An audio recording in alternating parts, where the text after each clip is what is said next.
di sebuah desa terpencil bernama Sukamukti, di mana angin malam membawa bisikan dari tanah basah. Ada rumpun bambu yang tak pernah diam, bahkan saat dunia tertidur.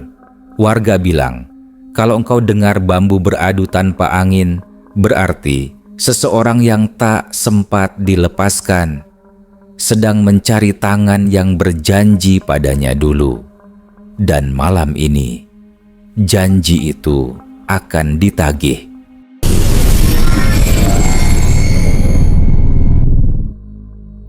Desa Sukamukti selalu tampak damai dari kejauhan. Hamparan sawah hijau, suara jangkrik malam, dan kabut tipis yang turun setiap menjelang tengah malam. Tapi, ada satu bagian desa yang selalu dihindari warga, bahkan di siang bolong.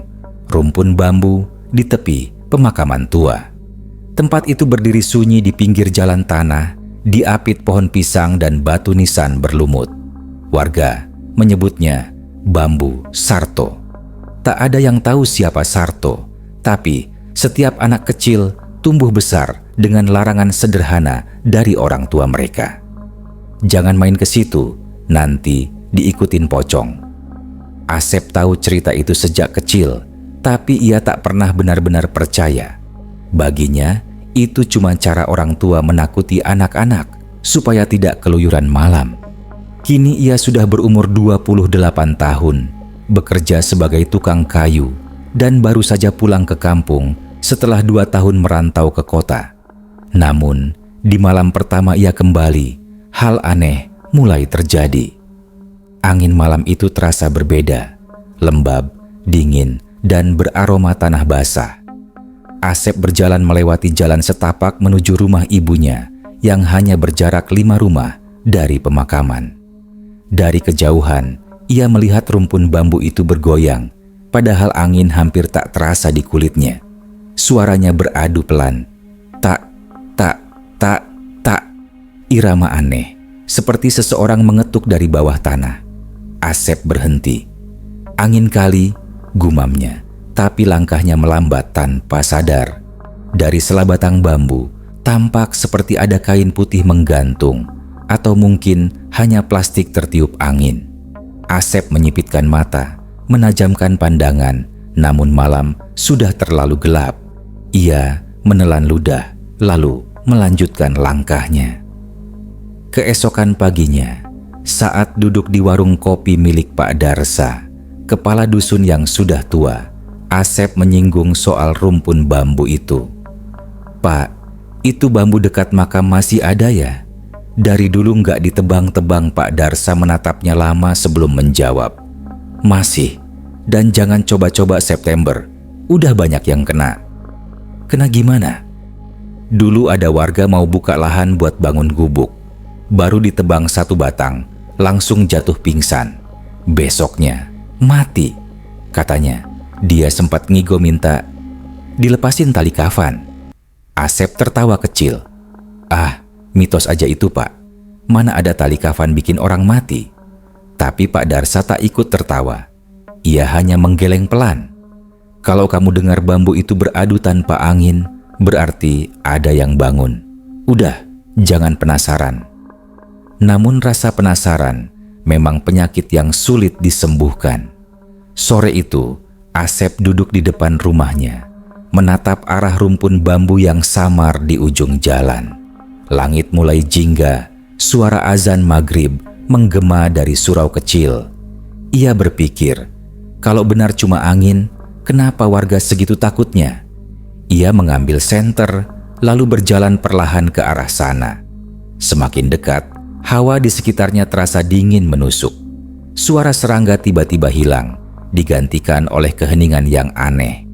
Ketika ia menyinari bambu itu dengan senter, daun-daunnya bergoyang sendiri.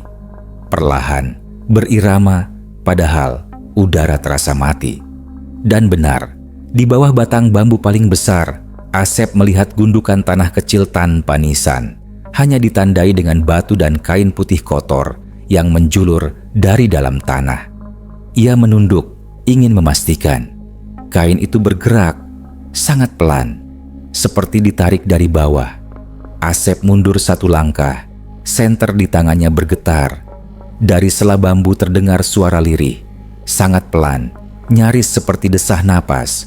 "Bukakan tali ini." Asep sontak menjatuhkan senternya. Ia menatap sekeliling. Jantungnya berdegup keras. Tak ada siapapun. Tapi suara itu terdengar lagi, lebih jelas. "Sakit. Jangan biarkan aku begini." Asep memungut senternya dengan tangan gemetar dan langsung berlari pulang. Saat ia tiba di depan rumah, ibunya, Mak Itah, menatap bingung. "Sep, kamu kenapa pucat begitu?" Asep tak bisa menjawab.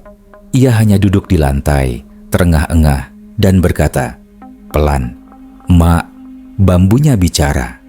Malam itu, Asep tak bisa tidur. Suara bambu beradu terus terdengar dari kejauhan.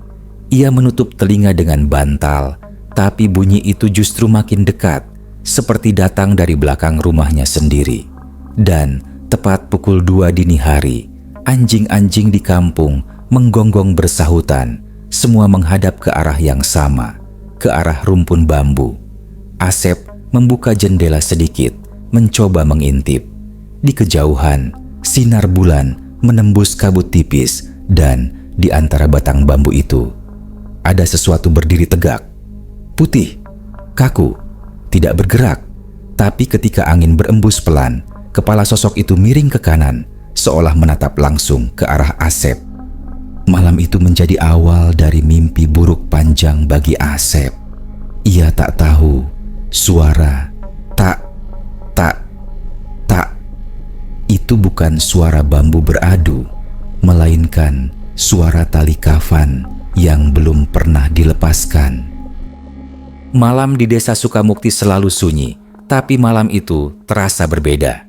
Angin yang biasanya hanya membawa aroma sawah kini terasa dingin dan berat, seperti membawa sesuatu yang tak kasat mata.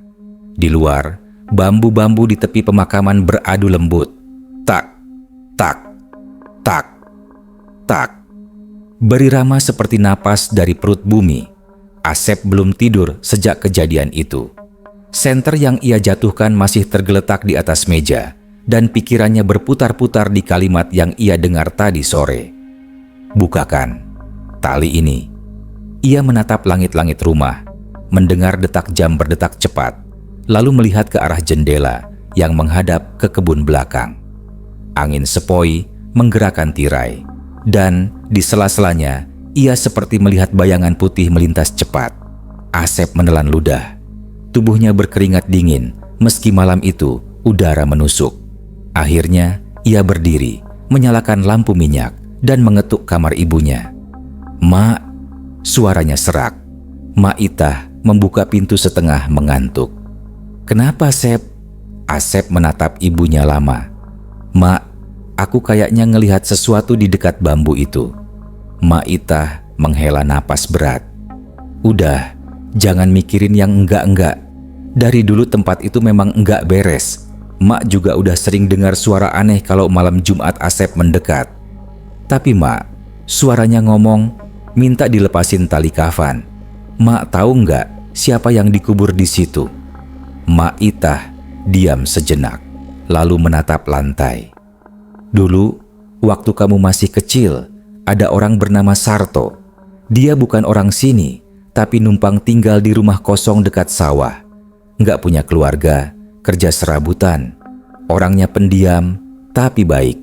Sampai suatu malam, dia mati mendadak. Katanya kesetrum waktu betulin pompa air. Terus, ia dimakamkan di situ, di bawah bambu itu. Tapi katanya, waktu dikubur, tali kafannya nggak dilepas." Asep membelalak. "Kenapa nggak dilepas?" Mak Itah menunduk. "Nggak ada yang berani. Mayatnya waktu itu kaku sekali, matanya masih kebuka, kayak marah. Orang yang mau ngelepasin tali katanya pingsan duluan. Akhirnya, ya dikubur begitu aja." Suara bambu kembali terdengar dari kejauhan. Kali ini lebih keras. Tak, tak, tak, tak, tak. Seperti ada yang mengguncang batangnya dari dalam tanah. Asep dan ibunya saling berpandangan. "Mak dengar juga kan?" Mak Itah memeluk tubuhnya sendiri. Udah, jangan keluar rumah malam-malam begini. Tapi rasa penasaran Asep semakin membara. Ia tak bisa diam begitu saja. Kalau benar pocong itu arwah yang belum tenang, bukankah seharusnya dibantu? Keesokan harinya, Asep pergi menemui Ujang, sahabat lamanya yang dulu sering bermain di sekitar makam waktu kecil. Ujang kini bekerja sebagai tukang gali kubur di desa. "Jang," kata Asep sambil menepuk bahunya, "kamu masih ingat kuburan di bawah bambu itu?" Ujang mengernyit. "Yang Sarto?" "Ya jelas. Kenapa, Sep?" "Aku dengar sesuatu dari sana. Kayak ada yang minta tolong." Ujang langsung diam. Pandangannya menegang. "Sep, jangan sembarangan ngomong begitu. Kalau dia benar minta tolong, itu bukan urusan manusia. Lagian, udah banyak yang diganggu karena nekat. Aku cuma mau bantu. Mungkin dia belum tenang karena tali kafannya belum dilepas." Ujang menatapnya lekat. "Kamu gila? Mau buka kuburan? Itu bukan kerjaan kita." Asep menatap tanah, lalu berkata lirih, "Tapi kalau dia benar menderita, kita gimana bisa tenang?" Ujang menghela napas, menatap ke arah sawah. "Kalau kamu nekat, aku nggak ikut. Tapi aku kasih tahu satu hal. Jangan pergi ke sana sendirian pas malam Jumat Kliwon. Di sana, waktu malam kayak berhenti. Kamu bakal dengar suara yang bukan dari dunia ini." Sore menjelang, langit berubah oranye kelabu. Asep duduk di beranda sambil menatap rumpun bambu dari jauh. Ia merasa seperti dipanggil, lirih, halus, tapi terus-menerus menggoda pikirannya. "Bukakan tali ini." Suara itu tak lagi samar, tapi jelas di kepalanya. Pukul 8 malam, Asep menyalakan senter dan berangkat sendirian. Jalan tanah becek setelah hujan sore. Di kiri kanan, kabut tipis menggantung di atas sawah. Jangkrik berhenti bersuara saat ia lewat, seolah ikut menahan napas. Begitu tiba di depan rumpun bambu, hawa dingin menyambutnya seperti dinding tak kasat mata. Daun-daunnya bergoyang lambat, berirama, dan dari bawah tanah terdengar suara gesekan. Krek, krek, krek, seperti sesuatu yang mencoba keluar. Asep menyorotkan senter ke gundukan tanah tempat kain putih itu dulu terlihat. Kini kainnya tak tampak. Ia berjongkok, menyingkirkan dedaunan kering, dan tanah di bawahnya berdenyut. Asep membeku. Denyut itu terasa nyata, seperti nadi. Ia menatap lebih dekat. Tanah itu benar-benar bergerak. Pelan tapi pasti, gundukan kecil itu naik turun, seperti sedang bernapas. "Ya Allah," bisiknya. Dan tiba-tiba dari dalam tanah terdengar suara berat, basah, dan sangat dekat, seolah tepat di bawah telapak tangannya. "Asep." Asep terlonjak mundur. Suara itu memanggil namanya. Ia menatap tanah itu dengan mata membulat. Suara itu terdengar lagi, kali ini lebih dalam, lebih putus-putus. "Bukakan tali ini." Tanah di depannya terangkat perlahan, seperti dari bawahnya ada sesuatu yang mendorong. Retakan kecil muncul, lalu terdengar bunyi krek halus, dan dari celahnya muncul ujung kain putih, basah oleh tanah, bergerak-gerak lemah. Asep menjerit, melempar senternya, dan lari tanpa menoleh.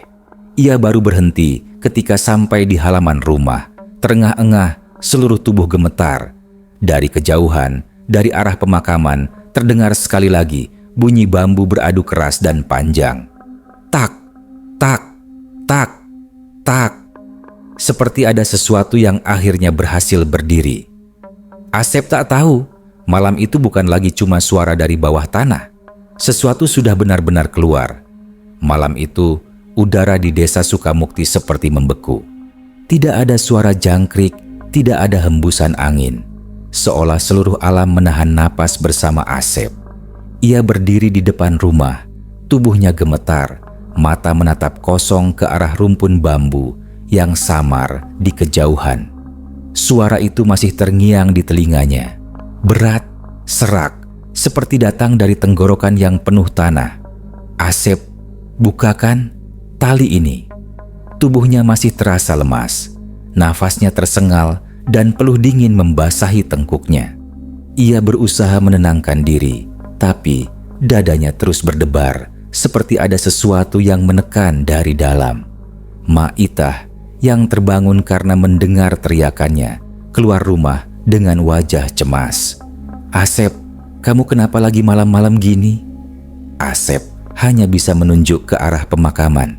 "Mak, itu tanahnya gerak, Mak. Aku lihat sendiri." Mak Itah langsung menutup mulut anaknya dengan tangan. "Astagfirullah, jangan ngomong sembarangan. Kamu mau apa ganggu arwah orang mati?" Tapi Asep menepis. "Aku gak ngigau, Mak. Aku dengar suaranya manggil nama aku. Aku sumpah, Mak, dia keluar dari tanah." Mak Itah gemetar, tapi berusaha tegar. "Sudah, masuk.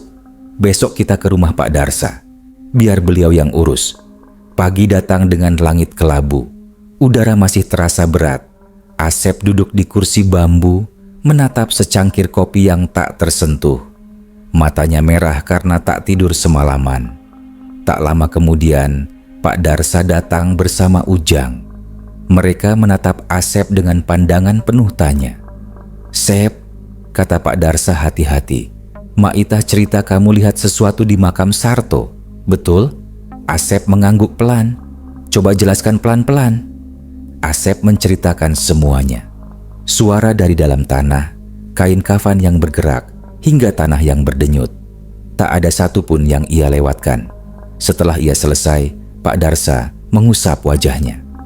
"Innalillahi, berarti udah kelewat batas." Ujang, yang sejak tadi diam, menatap keluar jendela. "Saya tadi subuh lewat situ, Pak. Kayu bambu yang paling tengah patah sendiri, kayak ada yang nabrak dari dalam." Semua saling berpandangan. Pak Darsa berdiri perlahan. "Kalau begitu, kita harus panggil Ki Dukun Samin sore nanti. Dia satu-satunya orang yang pernah ngelihat arwah Sarto waktu masih hidup." Menjelang sore, kabut turun lebih cepat dari biasanya. Udara makin pekat. Ki Samin datang dengan pakaian serba hitam, membawa dupa dan kendi kecil berisi air putih. "Di mana tempatnya?" tanyanya tanpa basa-basi. Asep menuntun mereka ke arah rumpun bambu. Sepanjang jalan, suara langkah kaki mereka tenggelam dalam kabut. Begitu sampai, Ki Samin berhenti di depan gundukan tanah yang dulu Asep lihat. Ia memejamkan mata, membakar dupa, dan mulai melantunkan doa lirih. Beberapa menit pertama sunyi, lalu angin tiba-tiba berputar di sekitar mereka, membuat dedaunan bambu berdesir seperti bisikan banyak orang berbicara bersamaan. Asep menegakkan tubuh, jantungnya kembali berdetak cepat. Ki Samin membuka matanya perlahan. "Benar," katanya pelan. "Arwah Sarto belum tenang, tali kafannya belum pernah dilepas, dan sekarang dia marah. Ada yang membangunkannya semalam." Asep menelan ludah. "Saya Ki, saya yang datang ke sini." Ki Samin menatapnya tajam. "Maka dia menandai kamu." "Maksudnya?" "Kalau kamu dipanggil namanya sama yang sudah mati, itu artinya kamu sudah diikat dengannya. Dia bakal terus nyari kamu sampai kamu bantu dia lepas." Matahari mulai tenggelam dan cahaya terakhir sore meresap di antara batang bambu. Ki Samin menancapkan dupa di tanah, lalu menggali sedikit di tempat kain itu dulu muncul. Tak lama, ujung kain putih kotor benar-benar terlihat lagi. Kali ini lebih panjang, menjulur keluar seperti tangan yang ingin meraih udara. Mak Itah yang ikut menjerit kecil. Ki Samin membacakan doa dengan cepat, sementara tanah di bawah mereka mulai bergetar pelan. Suara tak dari bambu terdengar makin keras, bersahutan, dan kemudian tanah itu retak. Semua mundur. Dari celah retakan muncul jari-jari terbungkus kain, bergerak perlahan seperti menggali keluar.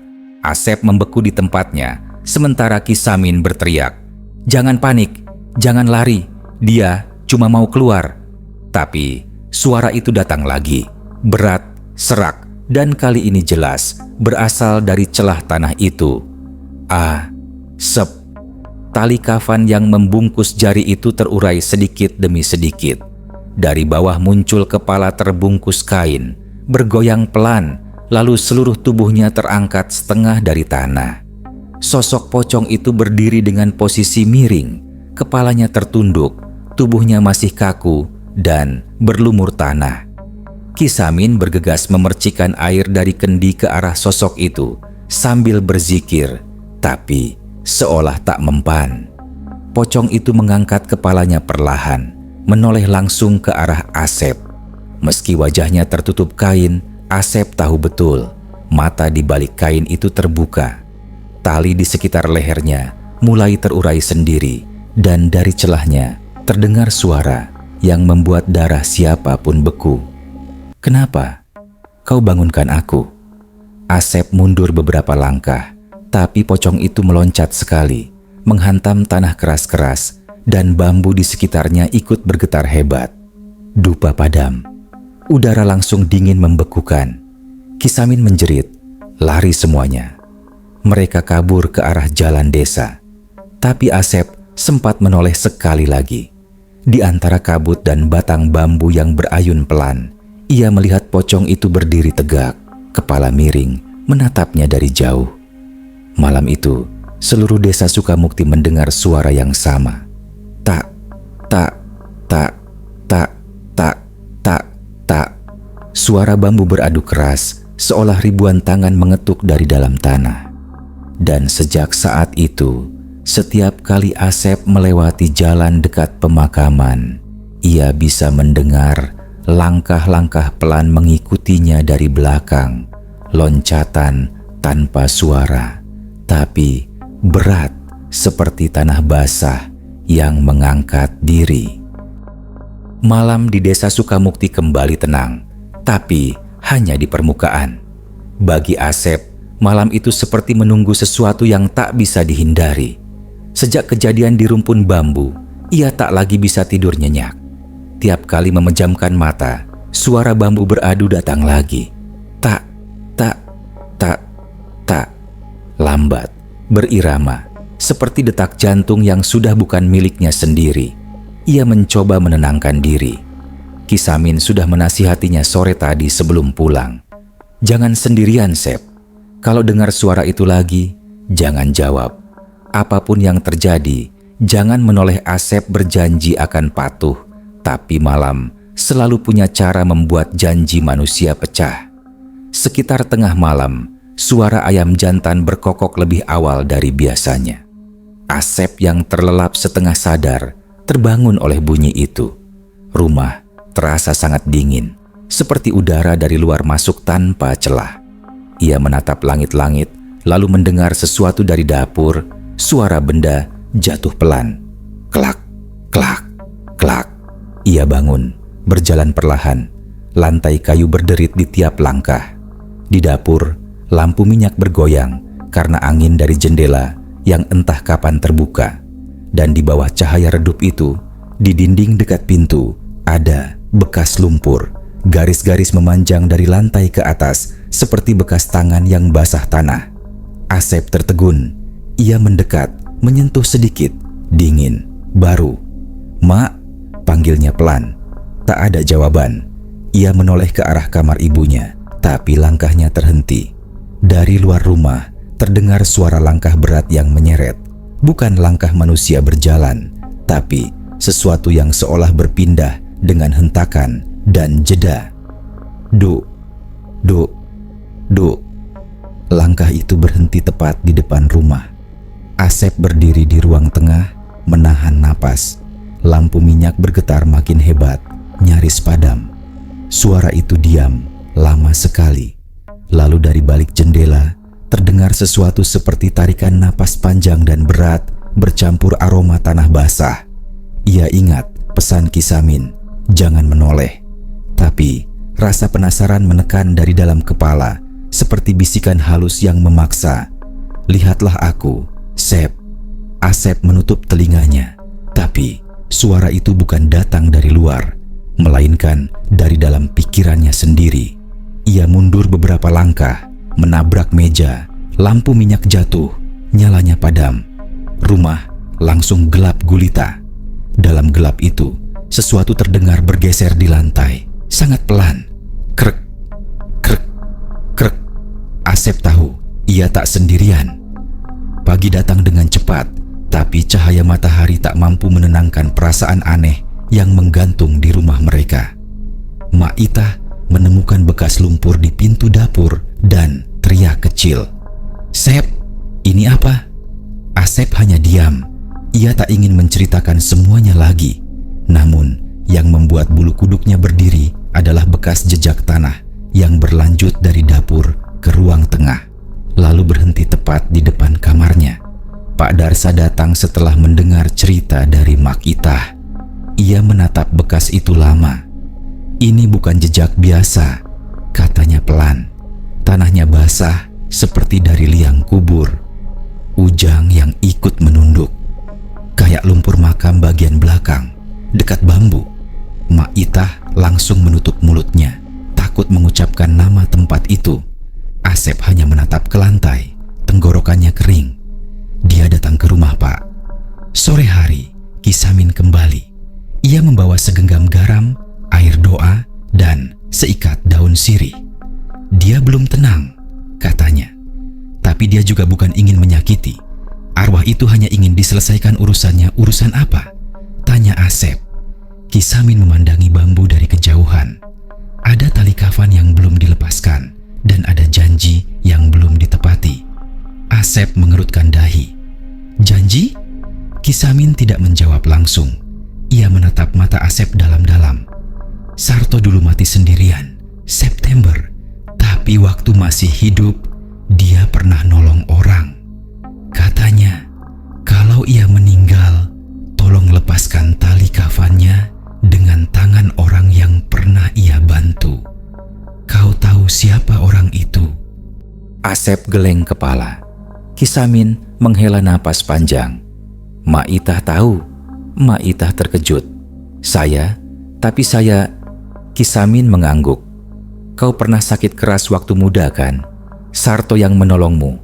Dia bilang waktu itu, kalau aku mati, tolong jangan biarkan aku terikat. Tapi kau pingsan saat penguburannya. Akhirnya, tak ada yang melepaskan talinya." Mak Itah menutup mulut. Air matanya menetes. Asep menatap ibunya dengan campuran takut dan iba. "Jadi, semua ini karena tali itu?" Kisamin menatap langit yang mulai memerah. Arwahnya menuntut diselesaikan. Kalau tidak, dia akan terus datang, makin nyata, makin kuat. Malam berikutnya, ritual kecil dilakukan di halaman rumah Asep. Kisamin menaruh kendi air doa di 4 sudut rumah dan menabur garam halus. Udara terasa berat, tapi hening. "Mulai malam ini," kata Kisamin, "kalau kau dengar suara bambu beradu, jangan takut. Itu tandanya dia menunggu. Tapi jangan keluar rumah sebelum aku datang besok pagi." Asep mengangguk. Namun malam di desa Sukamukti tidak pernah sesederhana itu. Menjelang tengah malam, suara itu kembali. Tak, tak, tak, tak. Perlahan, teratur, seperti panggilan lama yang tak bisa dihindari. Dari jendela, Asep melihat bayangan gelap bergerak di antara batang bambu. Tidak jelas bentuknya, tapi ia tahu itu bukan angin, bukan hewan. Itu menatap balik ke arahnya. Dan entah kenapa, kali ini Asep tidak takut. Ia merasa seolah sesuatu menariknya, bukan dengan paksa, tapi dengan rasa iba yang dalam, seperti ada jiwa kesepian yang memanggil, memohon agar ia datang. Dalam hati, Asep berbisik lirih, "Aku akan bantu kau, tapi jangan ganggu ibuku." Dan begitu ia selesai berucap, angin berhenti berembus. Rumah sunyi total. Tapi dari jauh, dari arah bambu, terdengar satu suara panjang, rendah, bergetar. "Terima kasih." Asep menegakkan tubuh. Ia tahu ini baru permulaan. Karena setiap malam di Sukamukti kini akan menunggu keputusan besar antara membantu roh yang tersiksa atau ikut terikat bersamanya di bawah rumpun bambu. Udara malam di desa Sukamukti terasa lebih berat dari biasanya. Langit kelam tanpa bintang dan kabut turun dari arah kebun bambu menutupi tanah seperti selimut dingin. Tak ada suara jangkrik, tak ada desir angin. Semua diam, seolah seluruh desa menahan napas menunggu sesuatu terjadi. Asep berdiri di halaman rumahnya, menatap ke arah rumpun bambu di ujung jalan kecil. Di tangan kirinya, ia menggenggam botol kecil berisi air doa yang diberikan Ki Samin. Di tangan kanan, obor yang bergetar tertiup angin lemah. Di belakangnya, Mak Itah berdiri dengan wajah pucat. Ia menolak untuk pergi, meski Asep sudah memintanya berkali-kali. "Aku harus di sana juga, Asep," katanya lirih. "Ini semua salahku. Kalau aku dulu sadar, mungkin Sarto tak akan gentayangan seperti ini." Asep menatap ibunya. Mata Mak Itah merah, tapi tatapannya tegas. Ia tahu malam ini bukan tentang ketakutan, tapi tentang penebusan. Ki Samin datang tak lama kemudian bersama Pak Darsa dan Ujang. Mereka membawa tikar, kendi air doa, segenggam tanah dari makam Sarto, dan seutas tali kafan yang mereka ambil pagi tadi dengan hati-hati. Ki Samin berbicara pelan namun tegas. "Malam ini kita kembalikan haknya. Kita lepaskan yang seharusnya lepas. Tapi ingat, jangan ada yang bicara bila mendengar suara memanggil dari arah belakang. Jangan menoleh. Apapun yang terjadi, mereka semua mengangguk. Lalu beriringan berjalan menuju rumpun bambu itu." Rumpun bambu di tepi desa tampak berbeda malam itu. Batang-batangnya bergerak pelan, mengeluarkan suara beradu yang anehnya berirama seperti napas panjang. Tak, tak, tak. Ujang menelan ludah. "Kenapa rasanya kayak kita ditunggu, Kang?" Ki Samin menjawab datar. "Karena memang begitu. Ia tahu kita datang." Mereka menurunkan tikar di tanah datar, menyalakan dupa, dan menaburkan garam di sekelilingnya. Mak Itah duduk bersila di tengah, memegang seutas tali kafan dengan tangan gemetar. Ki Samin mulai melafalkan doa pelan. Suaranya berat, dalam, dan ritmis, seolah setiap kata membuka lapisan udara yang lama tertutup. Asep duduk di samping ibunya. Matanya tak lepas dari kegelapan di antara batang bambu. Ia merasa ada sesuatu bergerak di sana. Bayangan yang kadang muncul, kadang lenyap, seperti sedang mengintip mereka satu persatu. Dari balik kabut tipis, terdengar desisan pelan, seperti seseorang berusaha berbicara tanpa bibir. "Sarto." Asep tertegun. Itu bukan suara Ki Samin, bukan juga Ujang. Mak Itah mulai bergetar. Air matanya menetes di atas tali kafan. "Maafkan saya, To," bisiknya dengan suara serak. "Saya lupa pada janji itu. Sebelum kalimatnya selesai, angin kencang tiba-tiba datang menerpa dari arah rumpun bambu. Obor hampir padam, tikar terangkat sebagian. Ki Samin menghentikan doanya dan berteriak, "Pegang erat, jangan panik." Ujang memegangi kendi air doa yang hampir terguling. Tapi angin itu bukan sekadar angin. Ia berputar mengitari mereka, dingin seperti embun makam. Dan dari tengah kabut muncul siluet tinggi. Bentuk manusia, tapi tidak sepenuhnya utuh. Bukan darah, bukan luka, tapi gelap. Seperti tubuh yang terbuat dari bayangan pekat. Dan di bagian wajahnya tampak seperti masih terbungkus kain putih kusam. Asep tak bisa menjerit. Seluruh tubuhnya kaku.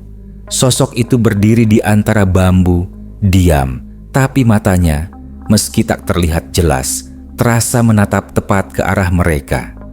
Ki Samin mengambil kendi, lalu menyiramkan air doa ke tanah di depan siluet itu. "Tenanglah Sarto," ucapnya pelan tapi tegas. "Kami datang untuk menepati janji. Kau telah lama menunggu Mak Itah menunduk. tangannya gemetar hebat. Ia memegang ujung tali kafan yang mereka bawa, lalu perlahan meletakkannya di atas tanah. Ini tali yang seharusnya kulepaskan dulu. Sekarang aku kembalikan toh. Angin yang semula berputar mulai melambat. Suara bambu beradu berhenti. Tapi tiba-tiba dari dalam kegelapan terdengar suara rantai diseret, panjang, berat, dan semakin dekat. Pak Darsa menoleh sedikit karena refleks, dan saat itu juga obornya padam seketika. Ia menjerit, lalu jatuh tersungkur. Kisamin cepat-cepat berteriak, "Jangan menoleh!" Ujang memejamkan mata, membaca doa cepat-cepat. Asep menahan napas, tapi dari arah belakang ia bisa mendengar sesuatu mendekat perlahan. Duk, duk, duk, seperti langkah berat di tanah basah. Tangan Asep gemetar hebat, tapi ia ingat pesan Kisamin, jangan menoleh. Ia menggenggam tangan ibunya lebih kuat. "Mak, jangan buka mata," katanya. Mak Itah menunduk, suaranya pecah. "Toh, kalau kau dengar, lepaskanlah. Jangan simpan dendam lagi." Untuk beberapa detik, hanya ada keheningan. Lalu, angin berhenti total.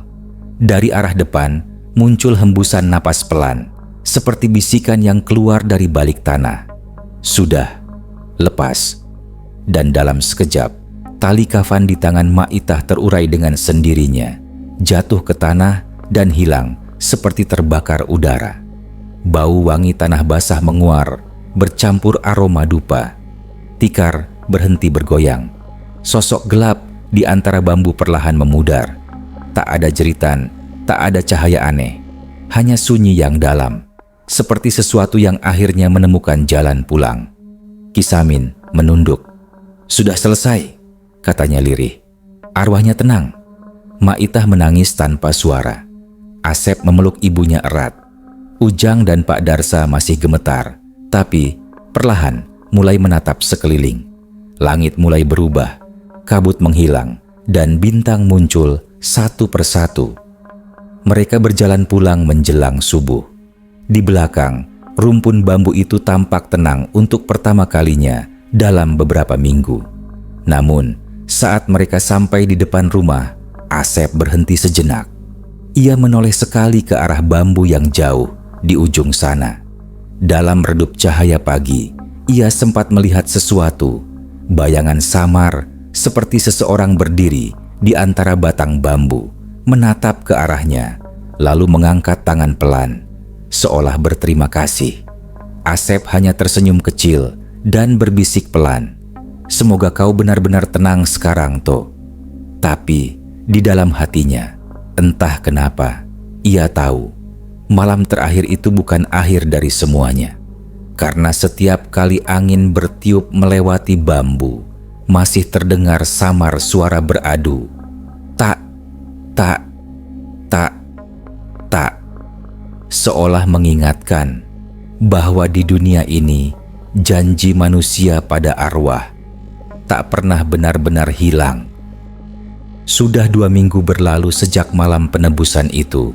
Desa Sukamukti perlahan kembali tenang. Tidak ada lagi suara bambu beradu di malam hari. Tidak ada kabut tebal turun dari arah makam.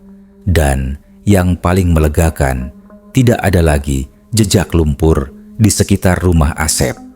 Namun, ketenangan itu tidak terasa seperti kedamaian. Bagi Asep, justru ada sesuatu yang hilang. Setiap kali lewat di jalan menuju rumpun bambu, ia merasa seperti ada mata yang mengikuti langkahnya. Tidak menakutkan, tapi seperti menunggu sesuatu yang belum selesai. Kisamin sudah pergi ke desa tetangga untuk mengobati orang sakit, sedangkan Pak Darsa dan Ujang mencoba melupakan semuanya dengan kembali bekerja di sawah. Hanya Mak Itah yang masih sering memandang ke arah bambu dari beranda rumah. Bibirnya komat kamit seperti berdoa. "Masih kau pikirkan, Mak?" tanya Asep suatu sore. Mak Itah tersenyum tipis. "Kalau orang sudah berhutang janji pada yang sudah tiada, Sep, itu tak semudah selesai begitu saja." Bukankah kita sudah bantu dia?" "Iya," jawab ibunya pelan.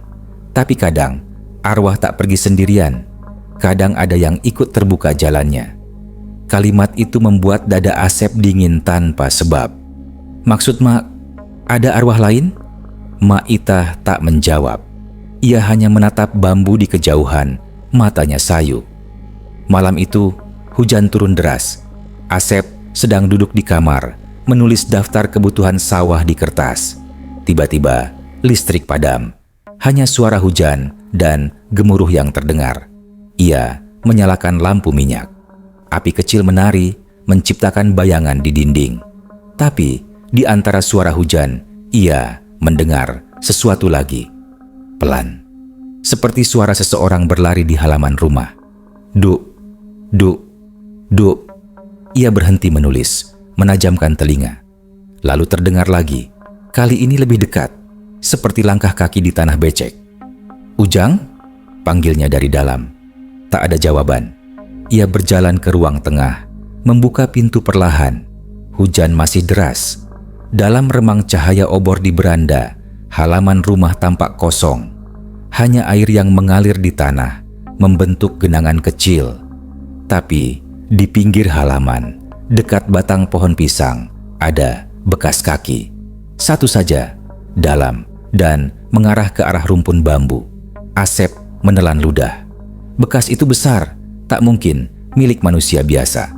Angin dingin berembus lewat jendela, membawa aroma tanah basah yang sangat familiar. Aroma dari malam penebusan itu. Keesokan paginya, Asep menemui Ujang. "Semalam kau lewat rumahku?" tanyanya. Ujang menggeleng. "Aku di rumah, September. Hujan besar, siapa juga mau keluar." Asep diam sejenak, lalu bercerita tentang jejak kaki itu. Ujang menatapnya serius. "Jangan ke sana dulu, Kang. Biar Kisamin saja nanti kalau sudah pulang." Tapi Asep tak bisa menunggu.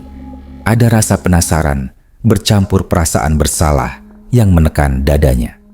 Sore itu, ia pergi sendirian menuju rumpun bambu. Langkahnya pelan, tanah masih lembab, dan sinar matahari sore menembus sela-sela daun bambu, menciptakan cahaya keemasan yang anehnya terasa muram. Saat ia tiba di sana, udara tiba-tiba berubah dingin, hening total. Ia berhenti di tempat ritual dulu dilakukan.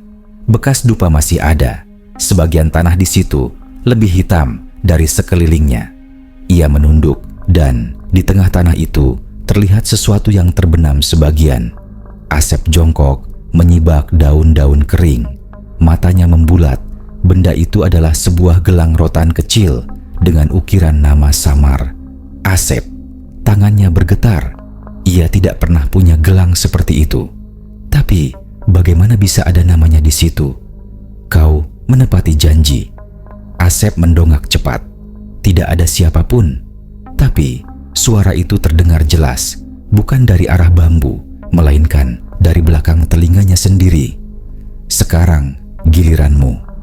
Ia berdiri, melangkah mundur, tapi tanah di bawah kakinya seperti berubah lunak. Lumpur menelan separuh kakinya. Ia menarik diri dengan susah payah. Dari balik rumpun bambu mulai muncul kabut tipis, lalu semakin tebal. Di antara kabut itu, bayangan seseorang berjalan pelan. Kain putihnya compang-camping, tapi wajahnya kali ini bukan Sarto. Wajah itu, wajah muda dengan mata kosong dan bibir yang menyerupai milik Asep sendiri. Asep terdiam, tubuhnya kaku. Bayangan itu mendekat pelan-pelan, berhenti tepat di depannya. Tak ada darah, tak ada luka. Hanya tubuh pucat dan senyum samar di wajah yang mirip dirinya. Kalau satu janji ditepati, satu lagi harus diganti. Asep mundur, tapi suaranya tak keluar. Gelang rotan di tangannya bergetar, lalu pecah menjadi debu. Angin bertiup dari segala arah, bambu beradu kembali. Tak, tak, tak, tak, cepat dan tak beraturan. Dari kejauhan, anjing-anjing desa menggonggong serentak. Langit mendung bergulung dan udara berubah dingin menggigit. Keesokan harinya, Ujang datang mencari Asep karena tak melihatnya di rumah. Mak Itah duduk di beranda dengan wajah kosong, memegang sapu lidi yang tak bergerak. "Mak Itah, Asep kemana?" Mak Itah hanya menunjuk pelan ke arah rumpun bambu. Ujang dan Pak Darsa berlari ke sana. Di tempat ritual dulu, mereka hanya menemukan bekas pijakan baru dan sebuah tikar kecil tergeletak di tanah. Tikar yang mereka pakai malam penebusan dulu. Di atasnya terletak gelang rotan yang sama dengan nama Asep terukir lebih jelas dari sebelumnya. Ujang menatap Pak Darsa dengan wajah pucat. "Tikar ini semalam nggak ada di sini kan?" Pak Darsa menggeleng, suaranya pelan. "Berarti dia kembali." Angin berembus dari arah bambu. Tak. Ujang menatap rumpun itu lama, dan di antara bayangan batang-batang bambu yang bergoyang, ia melihat sosok samar berdiri diam, menatap mereka dari kejauhan. Tubuhnya tegap, wajahnya tak jelas, tapi Ujang tahu persis siapa itu. "Sep," gumamnya. Ia berlari pulang, ketakutan, sementara Pak Darsa hanya berdiri kaku.